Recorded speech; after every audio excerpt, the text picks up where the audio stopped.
justement pour sauver la transition. Tout à l'heure, dans cette émission, on va analyser, décrypter et commenter. De l'autre côté, Aluseni Makanera Kake sera notre invité. Il est du côté de Turquie. Avec lui, on va parler justement de son regard sur la gestion de la transition dans notre pays, mais également, est-ce qu'il a eu la possibilité de rencontrer l'ex-président de la République, le professeur Alpha Condé?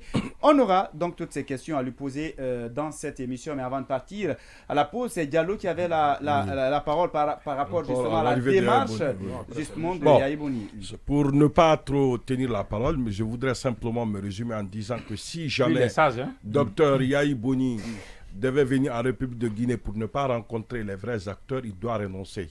Il doit renoncer, il ne doit pas accepter. Vous savez que le principe de la souveraineté n'est évoqué par les États que quand ils veulent agir sur un plan qui n'est pas trop orthodoxe. Bon, on comprend enfin qu'ils puissent vouloir écarter des partis politiques ou des entités qui ne sont pas favorables à eux. C'est tout à fait normal, mais la CEDEAO ne devrait pas accepter. Et je parlais de la deuxième étape, et là, la CEDEAO ne doit pas banaliser le pouvoir dont elle a en dégainant les véritables mesures de sanctions si jamais le CNRD, puisque la CEDEAO en a la capacité. Il faut forcément que le CNRD se plie pour permettre aux gens, puisque négocier ne signifie pas qu'on va régler tous les problèmes, mais c'est déjà un début de solution. C'est très important que les gens cherchent de comment régler les problèmes, et je pense que Dr Yahya Boni, en tant que spécialiste, saura pouvoir aplanir la position du CNRD pour pouvoir rencontrer tous les acteurs politiques et les acteurs sociaux. Bien, oui, Yacine Palais n'a pas placé un mot justement par rapport à ça avant que... Oui, allez-y. Alors moi, cette nouvelle me fait très peur. Ça me fait très peur, dans la mesure où le FNDC projette de manifester le 17. Le révélateur nous apprend que le médiateur sera là le 16. Et que, entre-temps, il ne va pas rencontrer le FNDC, qui, dit-on, est dissous.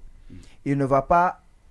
en fait, la gente n'est pas favorable à ce qu'il rencontre ni l'ANAD ni l'UFR. Rappelez-vous que l'ANAD a fait une déclaration où il apporte son soutien au FNDC et demande à ce que ses militants sortent pour la marche le 17. On ne sera pas surpris que l'UFR aussi apporte son soutien au FNDC quand on sait la coalition déjà de Mamadou Sylla aussi. Exactement. Quand on sait qu'un des leaders de l'UFR est en prison. La CORED est favorable à cette marche. Donc si le médiateur... Et le passage, on précise que c'est sur toute l'étendue du territoire national.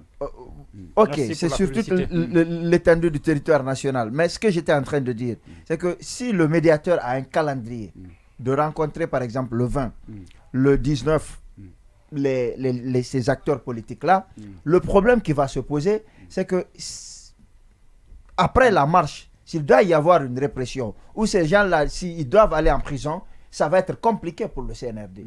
Mais si d'avance, on dit que vous n'allez pas rencontrer ces personnes-là, ça devient plus facile. La route est défrichée. Vous n'avez qu'à les prendre et les mettre en prison. Moi, j'ai très peur. Je ne dis pas qu'ils vont aller en prison, mais ça ne me présage rien de bon si on dit au médiateur qu'il ne va pas rencontrer ces grands partis politiques-là, alors qu'une marche interdite est prévue, programmée par une entité qui est dissoute par le pouvoir en place.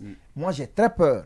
Et j'attends de voir, j'ose espérer, comme Marouane l'a dit tantôt, que je me trompe sur toute la ligne, moi aussi, que je n'ai rien compris de tout ce qui se passe là, mais ça ne laisse rien présager de bon à ce que je pense. Et je crains très fort de voir beaucoup de ces leaders se retrouver à Koronti après la marche du 17. Ils sont nombreux à laisser des messages. Ismaël Condé, salut à toute l'équipe.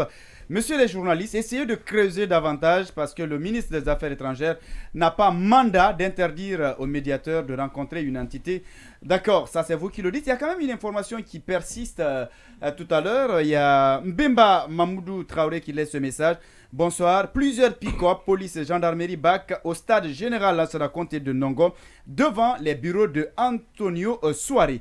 C'est cette information que nous... Bon, je ne sais pas trop. Oui, on a vérifié.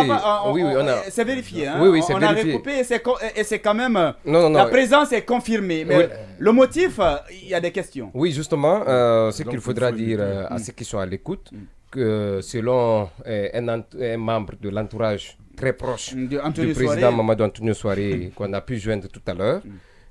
Il semblerait que ces pick-up dont la présence a été constatée ces pick-up ne sont pas là contre le président Mamadou Antonio, selon les propos, je les rapporte tels que je l'ai eu au téléphone tout à l'heure. C'est dans le cadre d'une mission habituelle. Mais très malheureusement, pour une première, l'administration du stade du 28 septembre n'a pas été informée du stade de Ndongo, n'a pas été informée de l'opération habituelle de ces pick-up. Donc, il y a eu plus de peur que de mal.